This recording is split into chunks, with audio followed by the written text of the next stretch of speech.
الرحمن الرحيم. اهلا بكم في قناه ست البيت. النهارده ان شاء الله هنعمل مع بعض الزيتون.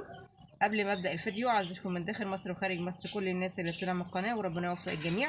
ما تنسوش تعملوا لايك واشتراك للقناه. طبعا احنا موسم دلوقتي الزيتون.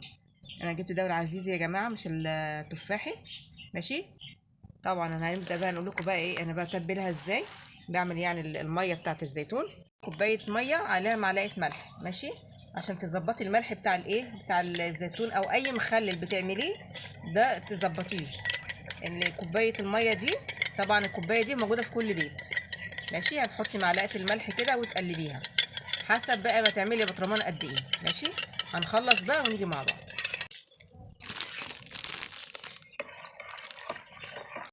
طبعا قلبنا كده الملح يا جماعه. هنحط بقى ايه معلقه سكر كبيره كده، ماشي، ونقلبها برضه المنظر ده. السكر ده ماده حافظه يا جماعه، ماشي. نقلب كويس.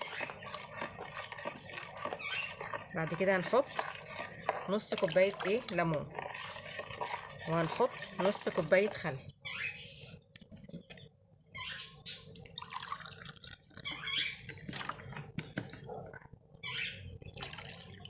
ونقلب برضو كده.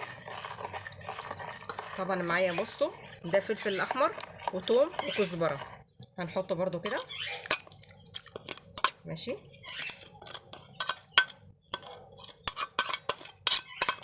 هنقلب برضو كده.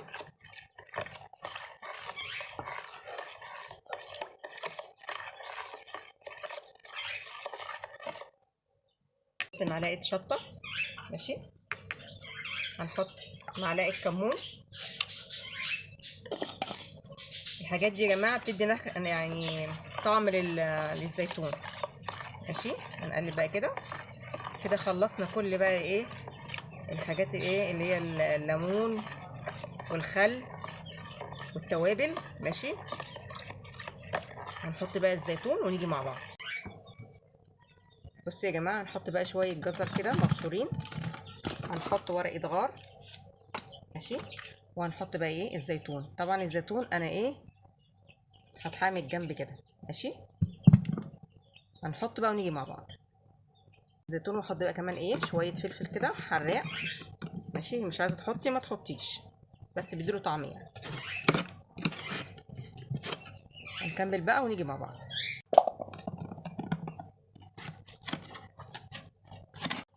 بص احنا كده مليناه كده، ماشي.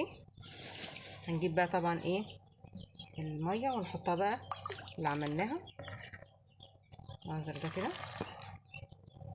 هنخلص ونيجي مع بعض، ماشي. بصوا يا جماعه القشر اللي احنا عصرناه، ماشي، حطيناه على الوش، ماشي. المنظر ده كده لازم تغطوه كده.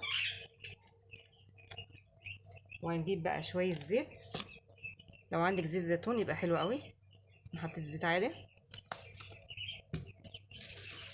هنجيب بقى كيس، ماشي، وبرده عشان ايه ما يطلعلوش هوا خالص.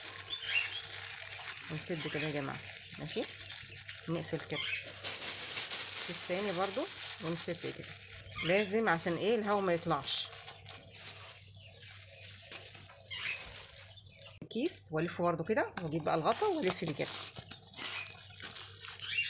لازم تقفلي كويس